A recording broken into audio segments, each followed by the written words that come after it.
All right, SEC fans, this is the place to be. This is your spot right here each and every week, actually twice a week. At the beginning of your week, at the end of your week, this is the place to be. This is your show of record. It's the SEC Breakdown with my good buddy Chad Neipling and also myself. Will be here each and every week. We knocked out one podcast. This is week number 2. And again, it's going to be 2 30-minute sessions roughly each and every week. So, Chad, let's get this thing going. Yeah, we've got a lot to cover in a very short period of time, Mark. It's going to be there's going to be some really good debate. I think this particular episode could strike up a lot of debate, not just within the conference, but outside of the conference. Yeah, so a little bit later, we're going to talk quarterbacks and kind of the landscape of the quarterback situation in the league and what it's looked like in the past and how it sets up for this year. But first, we're going to look at the entire league in regards to, we know what happened in the postseason last year in the marquee games. So the SEC goes 7-5 in bowl play and postseason play, which a lot of people were predicting more in the 10-2 range. I saw a lot of prognosticators think that the SEC was going to sweep 12 games. I was in that 9-3 category, something like that. So 7-5 is not awful by any stretch of the imagination. I think what was a little bit more alarming was who the SEC could not beat versus some of those wins. So let's get into this in terms of where the SEC stands right now. Do we think it's in decline? That seems to be a bit of a national narrative, not that it's a statement, but more or less a question on the national scene. And kind of, Chad, at this point, where do you take that in regards to the relevancy of a possible decline? Yeah, I think, a lot of people want to argue that the conferences, as far as dominance is concerned, it's all cyclical at some point. And there is an argument that can be held there. I do think that a lot of the national narrative that you spoke of, when taking a look at last season's finish in the bowl games, a lot of that has to do with the fact of the teams that lost. You look at Auburn, Alabama, Ole Miss, Mississippi State, all the teams that at one point or another were ranked high in the polls. Mississippi State at 1, Alabama in there as well. Ole Miss, had it not been for losing Treadwell in the Auburn game, possibly could have been a team that was in the playoffs. So, I mean, you look at a couple different teams that ended up losing, and they didn't just lose. Some of them lost pretty big. You look at the Ole Miss-TCU matchup, 42-3. Georgia Tech handed it to Mississippi State 49-34. Of course, Alabama losing to Ohio State, which pretty much, I think, kind of dejected a lot of people in the conference because that's always been their cash cow, has been Alabama and their performances as of late. But you took Auburn loses to Wisconsin in overtime, 31-34. That's a team that, Wisconsin put it to LSU at the beginning of the season, and LSU was able to pull it out. Had Gordon not got hurt in the first half there with the hip injury, it's possible that LSU lost that game as well. So, you go back and you look, I think a lot of it's just circumstantial when you take a look at the scenario, and, you have to caution yourself as a reader of clickbait because there's a lot of it out there. And this has been a big headline. And I think, do I think the conference is down? No. If anything, I think the bottom half or the bottom tier of the conference has actually started to catch up with the top. And I think that's what you're starting to see, because you're starting to see that, for the first time in the SEC ever, all 7 teams from the West Division went to a bowl in this last year. So can you really say that the conference is down when you have that much, when you have that kind of depth, representing your conference? The East this last year, Kentucky was a little shy for making it to a bowl game. One more win, they would have been in. Tennessee represented very, very well, coming off a win over Iowa. So you turn around, I think that, personally, I think the conference is not down. I just think that the bottom part of it is actually starting to catch up, especially in the West. The injuries, things of that nature caught up to it towards the end of the season. No, I don't think the draft really has a whole lot to do with that, although I know Saban, that became a headline coming out of media days. But I digress there. I do think that the rest of the conference is just catching up to the big dogs, and that's what you're seeing. This is a fun topic, man. I could talk about this for days because, like you said off the top, you can take this from so many different angles. So the first thing I'll remind people of is when you're isolated in looking at a particular conference, or as was the case much of last season, especially before the postseason, we were focused on the division. The SEC West was so dominant, or apparently dominant. So when a team's cannibalizing itself, as has been the term that's really been taking precedence with this college football playoff. You can look at it two ways. Detractors will say, well, the division or the conference must not be that good because everybody can beat everybody and it's pretty mediocre. Or you can say it's so good that everybody has a chance. Everybody's really good. They beat each other and no team can emerge as dominant. On the flip side, when you've got a situation like the Big Ten where Ohio State and Michigan State have separated from the rest of the pack, the detractors will say, the conference isn't very good because those two teams are dominant and it's a very weak and thin conference. Or it's top heavy, right? Or it's top heavy. The proponents of that conference will say, we have dominant teams in this conference and they can move on to playoff and elite bowl status and win those big games. Mm-hmm. So it can be argued either way when you look at that. If you go back in time, this is kind of my narrative when I look at it, my perspective.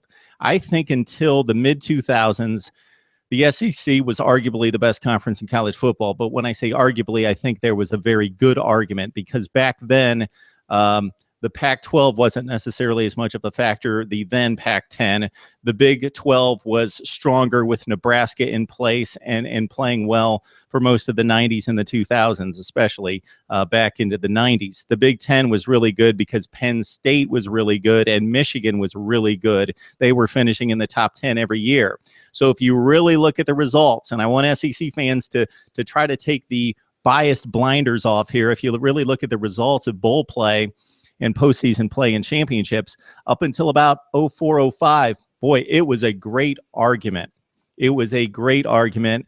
And those two SEC Big Ten games that we see every year on New Year's Day, that at the time was the Capital One Bowl or the Citrus Bowl before that, and the Outback Bowl, those were slugfests. Those were great games, and those were always second, third, fourth place teams from each conference battling it out. So it was a fair fight. Sometimes you see these bowl matchups, and you'll see like a Big East number 2 have to play an SEC number 7. And I'm going to go through history, and there's a number of matchups we could point to, and it's difficult to surmise anything from that result because it's not a fair matchup. Mississippi State throttled Rice a couple years ago in the Liberty Bowl. Well, that was like the 11th seed in the SEC taking on the Conference USA champ. So some of those are not fair fights and are difficult to judge based on the result. But those Big Ten SEC matchups were fair fights. They were third versus third, fourth versus fourth, etc. And if you look through the BCS era, the two conferences that by far placed the most teams in those games were the SEC and the Big Ten. Everybody else typically only got one seed. They got their champion in. The at-large would always come from the SEC and the Big Ten. You can do the math. You can look back through history. I think there were a couple of events that happened. LSU came back. They emerged. They were down in the 90s. They were down until Saban got there. If you look at the Ohio State-Florida matchup, the Buckeyes going into that 06-07 championship game were a decided favorite, consensus number 1, supposed to be the best team in the country, and Florida throttled them. And that really took a hit for the Big Ten at that point. What's interesting is just a couple days before that, Arkansas, which lost to Florida in a very competitive SEC championship game, lost to Wisconsin, and Penn State beat Tennessee. So I think Big Ten fans at that point were thinking, okay, if you do the comparative analysis based on the results against those teams, Ohio State looks like they're going to clean sweep this through for the Big Ten. But then the Florida game erased everything else. And of course, that's the perception, is the championship game means more than anything else. And people are going to forget about the Outback Bowl and all these other games. And since then, the SEC has legitimately been dominant. It goes beyond perception. The results just flat out say that they're winning 75% of its bowl games and winning the bigger and better bowl games. And for as much as I knocked the BCS system for placing teams in, I thought it was a selection process and they weren't necessarily earned. When the SEC was given that opportunity, they won all the games. It wasn't like they went 5-3 or were given us some indication that they were better. They were winning all those matchups. And I think that's a little bit too much to overcome in regards to an argument that the SEC was not dominant from roughly 2005 or 6 to who knows. That's why we're having the discussion right now. Is it still continuing? Well, they've not been able to come through the last 2 years. Yeah, I look at the championship. This is the first time since 04-05 that the SEC has not claimed back-to-back championships as of recent. So we bring up those, and we're talking about previous years, and you're talking about in the mid 2000s. So that's kind of relative there. The other thing to take a look at is that this last year, like you said, a lot of detractors are trying to make arguments from this past season really kind of hold true. But if you look, 12 bowls, 7 wins. 81% wins against non-conference teams. You turn around and you look at from 83 to 2013, 37 SEC teams finished in the top 5 of the final AP poll. Let that sink in for a minute, because that's a lot. Then you turn around and you look at the fact that 29 of those teams out of the 37 were ranked in the top 10 of the next season's preseason AP poll. So the SEC has been pretty dominant, pretty relevant. The last time, again, like I said, the last time the SEC went without back-to-back wins was 04-05 without winning a national title of some form as of recent.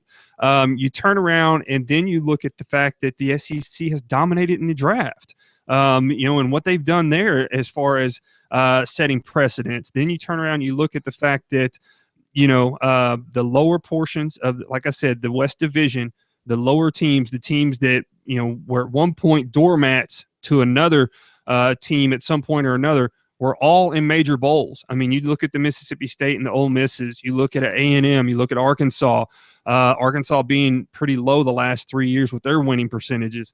Then you turn around and you look at all those teams made it to bowls. A lot of those teams won, and a lot of those teams didn't win. Probably the most disappointing of the ones would be Ole Miss and Alabama, as far as I'm concerned, with their losses.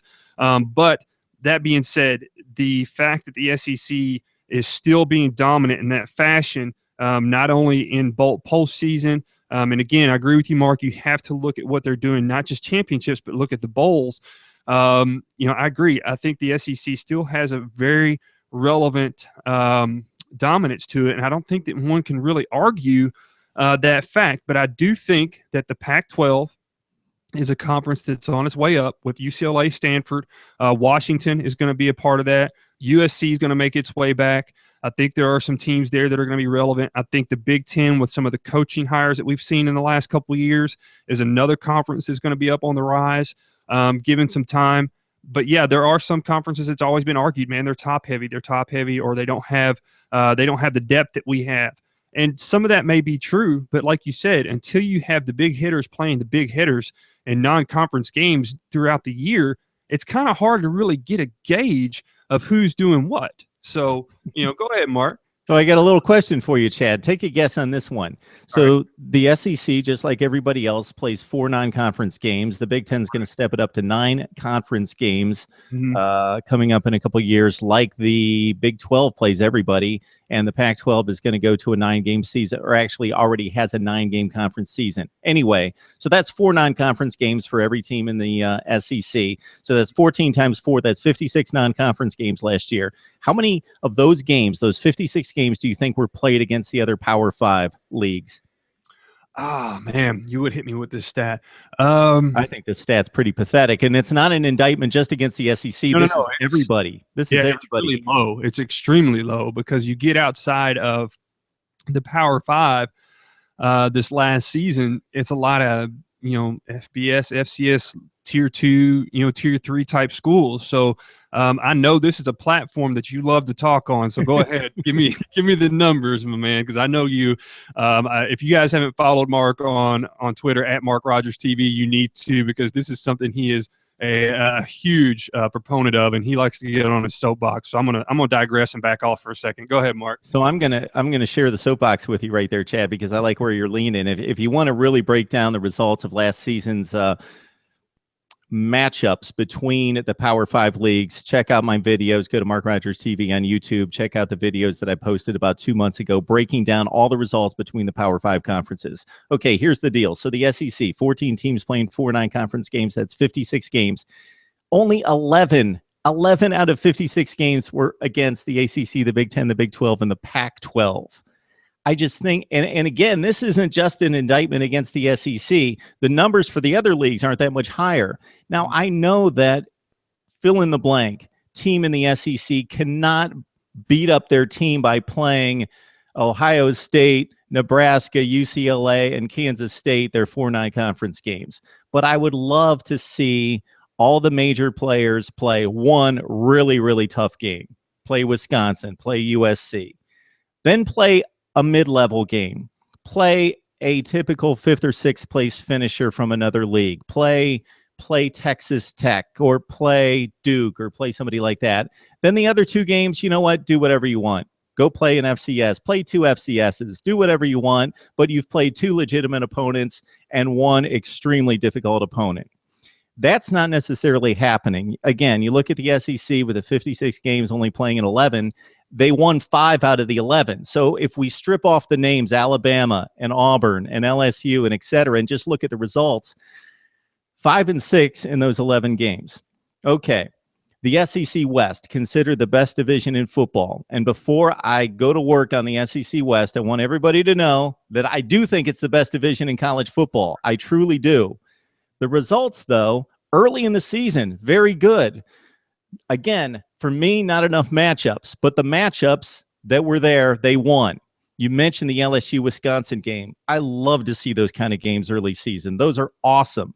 Regardless of what happened with Melvin Gordon leaving the field in the 3rd quarter when he had 140 yards already, Wisconsin lost 2 D tackles, their 2 starting D tackles. They were shutting down the run at the time. Regardless, no excuses. LSU wins the game. That's the black and white of the situation. LSU, that's a good win for the SEC. Auburn goes to Kansas State. They win. Alabama defeats an okay West Virginia team. There's another game in there I'm missing. Okay, Ole Miss, Boise State, which turned out to be a really good win for the Rebs and for the SEC.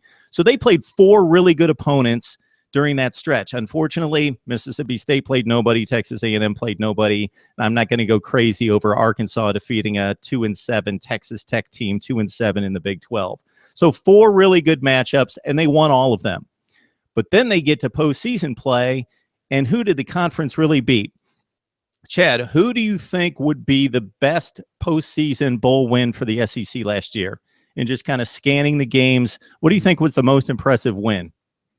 Looking over last year's, I mean, let's be honest. Had they won some of the top from the Citrus Bowl, I mean, the Citrus Bowl was a good win over Minnesota, but Minnesota was a lackluster team. They finished pretty good in the Big Ten, but they're not a big hitter in the Big Ten. Let's be honest. The win over TCU would have been awesome. The Georgia Tech game, Mississippi State dropping that one, that would have been a big, a fairly big win for them. Still not a Florida State or anybody like that out of the ACC. Wow, if I go back and look at it, probably Georgia over Louisville. A&M over West Virginia, a West Virginia team that gave Alabama some fits at the beginning of the season, but still West Virginia didn't really finish all that great. There's really not a lot of big time. If you look at this last year, I would have to go with Georgia over Louisville. Yes, and see, that's my point, is that 7-5 looks good, but when they had to step up against TCU, Ohio State, Wisconsin, they didn't get it done. Even Notre Dame beats LSU. I think it's an argument between what's the better win, the Minnesota win or the Louisville win. But either way, it's a fringe top 25 win. Louisville finishes 9-4, Minnesota 8-5. Even that West Virginia game, I know that they played Alabama really well. They played A&M really well. They went 4-5 in the Big 12. Yeah, they went on a stretch there where it was just a complete drop-off for them. So that win didn't look that great. Matter of fact, it kind of affected the perception of Alabama there for a little bit when West Virginia went on that slump. So, you can argue that one of 2 ways. But Alabama, everybody wants to talk about, well, we have our own interconference teams that are tough. That's true. And I think when you look back at this and you look at the fact of how many teams were represented in bowls, there's an argument that can be made there. But what you're getting at the most, Mark, is they're not finishing. They're not finishing once they get there. You've got to beat those teams once you get into the bowl games. At least last year. And I don't think last year. things can turn on a dime in 1 year. So in no way do I think the SEC was the best conference, and all of a sudden, just because they lost to 3 or 4 really good teams, that all of a sudden they're not the best conference. And I think, to close this off, and I want to be accurate about West Virginia, 5-4 in the Big 12, 5-4 in the Big 12 for West Virginia. So you're taking a mid-level team. Arkansas pasted Texas, but how good was Texas? They went 6-7. They go 4-5 in their own conference, which I don't think the Big 12 is very good. So the last point I'll make, to actually back up what you were saying, and this really tells us a lot, even though it has nothing to do with results on the field, is the NFL draft has told us a lot. And if you take any particular year, I don't think you can make a argument or a narrative out of it, but year after year after year after year. And again, if you go back 10 or 12 years, the Big Ten's close in the NFL draft. If you look at the last 7, 8, 9 years, not even close. If you look at recruiting, same thing. The SEC, you would make as an argument, yeah, they're probably number one 10, 12, 14 years ago. Now, there's no doubt. And we all know that there are 4 and 5 stars that don't come through, and there are 2 and 3 stars that come through on individual cases. But if you look at the massive numbers, there's no way that the other conferences year in, year out are going to overcome having 3 times as many top 300 players go to the SEC versus their conference. And this is why I think the SEC is the best right now and will continue to be the best going on into the future. And you mentioned it being a cycle. I don't necessarily know it's a cycle. The best players are in the South. Therefore, most of them stay home, stay in the South, and go to the SEC. Yeah, to kind of touch on something real quick. Mark, do you know that last year there were only 2 teams that went undefeated against non-conference teams? Do you know who they were? Hang on. In the Power 5. Yeah, they went undefeated against non-conference, just period, point blank. FCS, everything included. In the It's funny because everybody I think of lost like a playoff game. Wow, this is crazy. Mm-hmm. This is crazy. Let's see here. I'm going to say they're the only 2 teams in the SEC that went undefeated against. In the SEC. Yeah, I was going to go all over the place. Okay, no. I was thinking all leagues. Okay, in the SEC, Georgia lost to Georgia Tech. I'm going to say that lost to Louisville. Florida. Lost to Florida State. Correct. I'm going to get to somebody here pretty soon. Yeah. Auburn lost to Wisconsin. LSU. It was Texas A&M. Mm-hmm. And it was Mississippi. No, Mississippi State lost to Georgia Tech. It was not Ole Miss. It was Arkansas. There you go. That's the only teams that went undefeated against non-conference. And you look at their non-conference games, especially A&M's with playing a Rice, SMU, teams like that. Arkansas did play a Texas Tech, but they ran them out of the building and their home field. And again, they played a down Texas team. So, I mean, there's kind of some relevancy there, right? You look at the teams that the other teams within the SEC had to play that were finishing on high notes. A lot of these teams last year that the SEC were playing, the SEC teams themselves, Alabama, Ole Miss, Mississippi State, a lot of these guys went into games with either injuries or, they went in, pretty beat up. They may not have been 100%, but you can't take that and say, well, that's the reason why I lost. But to touch on your NFL real quick, I want to throw something out there for you. Since 2007, the SEC has led all conferences in the draft with a number of players drafted every year. 5 of the players drafted, 1 or 2 from 2011 to 2014 were SEC players. Then you turn around, and of the 60 in the top 12, 27 have been from the SEC. That's pretty staggering when you talk about draft numbers and guys getting taken. You start realizing how come some of these teams take a step backwards every year because they're having to rely on such young guys to step up and make plays for them because they lose their upperclassmen. Plus, here's a soapbox that I get on quite a bit. Since they started allowing these juniors and they reformed the NFL rookie contract, which is something I can get on at a later date, but since they reformed that, you've got a lot of guys, once they get that 3rd year, they're out the door. And since that's happened, you've drastically noticed the changes in how the SEC competition has been lining up here for the last couple of years. And I think that is really starting to show as of in the last 2 or 3 years. You can really see that on the field. I don't think there's any question about it. There's some really good studies out there that show that if you look at recruiting rankings and the stars by these guys' names, I have an issue with it at times. And again, there are all sorts of examples in the NFL of two-star guys that turned out and played over their heads and were phenomenal. But the mass numbers show us that it goes like this. If you're a two-star, NFL, three-star, four-star, and then the five-star just shoots through the roof, that talent evaluation pretty much transfers. And over the last few years, over the last, well, you're throwing out 7-8 years beyond that, the NFL draft has just basically reflected what's happened 3 to 4 years earlier in the recruiting process, and that the SEC's picking off 110, 115 of the top 300, and the next conference, the other four, especially the Pac-12, the ACC, and the Big Ten, are neck and neck, and the Big 12 is really dropping off. But those three, they're in the 40s. They're in the 40, 45 range, while the SEC's picking off 110 or 15 of these guys. Yeah, you go back and you look at recruiting rankings alone, Mark, and you have to look at the top 25. I mean, SEC every year has double-digit teams in the top 25 rankings of recruiting. It's happening, and it correlates, and you're starting to see that. And I think it's really taking a toll when you have a team like an LSU. Miles said at media days, had the juniors returned last year, LSU would have looked completely different, and that's true. LSU and Georgia both have been plagued by guys jumping the ship early and heading to the NFL draft. And it's shown, Georgia's defense at times struggled last year. Well, they've been getting picked apart. At one time, I believe it was 2012, 2013 draft, the SEC East alone had more guys drafted than the entire ACC conference. And I think it was 37 to 36, somewhere in that number.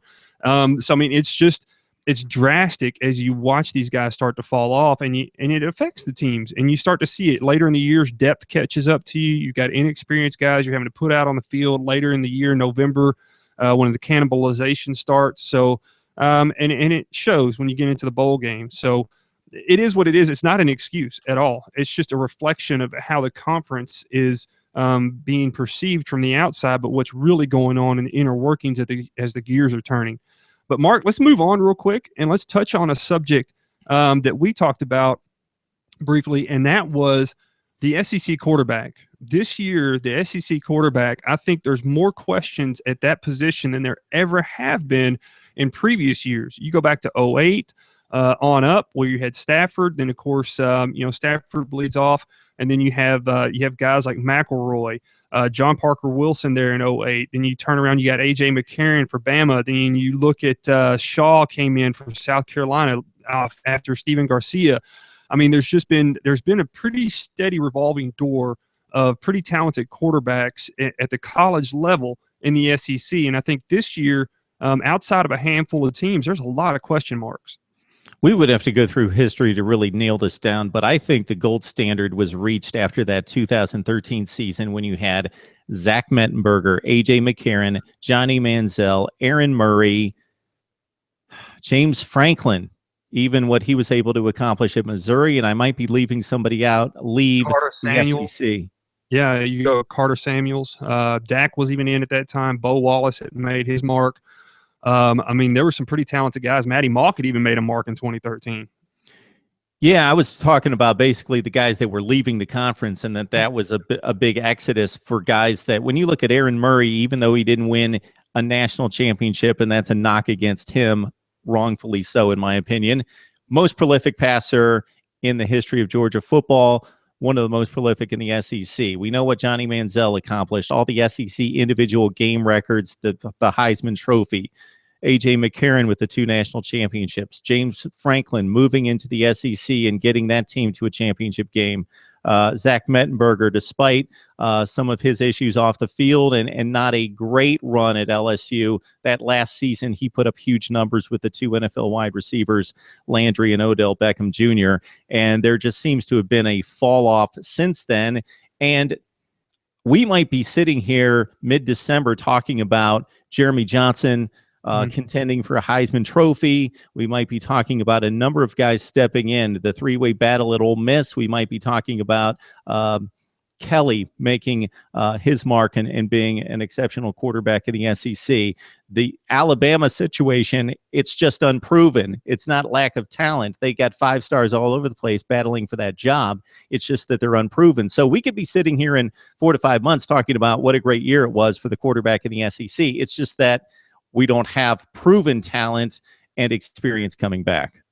Yeah, you talk about 2013 with guys leaving. For me, I look at 2012 as one of the richest years. 2011, 2012 was one of the richest years for the SEC in the quarterback position. You had Tyler Wilson, Tyler Bray, Manziel, Aaron Murray, Bo Wallace, Jordan Rogers at Vandy, A.J. McCarron. Mettenberger made his first year, although his last year was probably in 2013 was just a phenomenal year with him. But Shaw, James Franklin, there's just several guys when you start looking across the board. But I will tell you something. If you look at statistically, and I caution people when looking at stats because there's lies, damn lies, and then there's stats. So keep that in mind. But you look at before 2012, there maybe were around the 20 number, right around 2021, that you would see statistically guys racking up numbers in the passing game, for the SEC.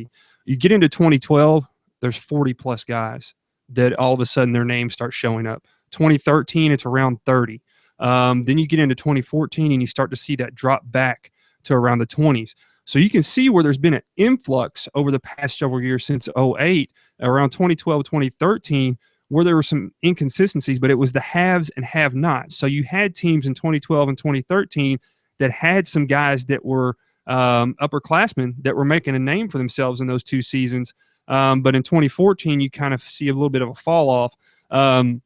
I think this year there's just a lot of unproven talent. I don't think that it's a lack of talent. I just think there's going to be some guys about midseason. We're going to be talking about how good they've been doing and possibly emerging as elite passers or elite quarterbacks in the conference at some point.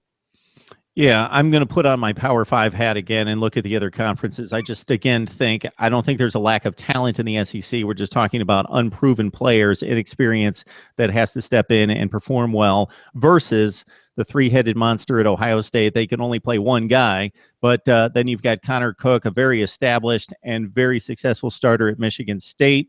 Also, Christian Hackenberg that you see on a lot of mock top 10 NFL draft boards already, despite him having some struggles at Penn State. So there are going to be 3 elite quarterbacks playing football in the Big Ten. And even if you go down the line to places like Illinois and Northwestern, they have experienced quarterbacks who have been successful, but 3 excellent quarterbacks in the Big Ten. The Big 12 is taking a shot when it comes to quarterbacking. Most of their best quarterbacks outside of TCU and Trevon Boykin, they have question marks all over the place. The ACC, I was surprised. I did a breakdown a couple of weeks ago with some ACC bloggers looking at the quarterback situation, and until I really looked at it, I downgraded the ACC and was a bit underestimating the value of the quarterback this year going into 2015 with guys like Brad Kai at Miami, Justin Thomas, who's an exceptional triple threat option at Georgia Tech. Now that Everett Golson is in place at Florida State, he may be able to do something there. There's a number of qualified quarterbacks in the ACC. Jacoby Brissett had a 23-5 touchdown to interception ratio at NC State. If you move out to the Pac-12, Cody Kessler has an argument of being the best in the business at USC. 39 TDs, 5 picks last year, and there's a number of other guys in place in the Pac-12. Typically an outstanding passing league with quarterbacks and wide receivers all over the place. So again, it's not that the SEC's void of talent at this spot. It's just that it's unproven at this point. Yeah, I agree 100%. And I think we'll see some guys. Patrick Tolles at Kentucky, I think somebody that's going to emerge this year. Dak Prescott again comes back. Then you turn around and it's, Mitch out at South Carolina that's possibly going to be a guy that can stand out. Brandon Allen comes back for his 5th year at Arkansas. Granted, he's going to be a lot more of a game manager. Can Matty Mock do things without some weapons being around him? The list goes on. And again, we'll be talking about some of these guys. It's just a matter of, proving. And here's the thing. How many of these guys can we get to come back this next year? Because Dak Prescott is going to be out. He's going to be gone. You turn around, Brandon Allen's going to be gone. Matty Mock will probably be gone. Patrick Tolles, who is going into his junior year, possibly could be gone. So again, we're starting to see that the quarterbacks are moving on, and we've got to find guys we've got to see some guys this year, some younger talent step up in order for that lifeblood there for the SEC to continue. All right, Chad, I think we can talk about this all day. I know that I could. I know that you could as well. So we will have plenty of time in the next 6 weeks to break this thing down going into 2015. All right, my man. Have a good one. And you guys stay tuned, man. This is going to be fun. SEC Breakdown coming V Sporto. Check that out. You guys can check it out on YouTube as well. Mark Rogers TV. Go and check that out on YouTube. A lot of great content there. Follow Mark on Twitter at Mark Rogers TV. You can follow me on Twitter at SEC_Chad.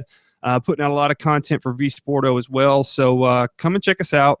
Tell us what you think. Leave some comments, feedback. If you got questions, leave us some questions there in the comment section on YouTube. We'll hit you up. We'll have we'll possibly do an SEC Slam where we get in here and maybe even bring one of you yahoos on and we can debate some things. So, let's get that going, and you let us know what you think, and we'll be getting back at you.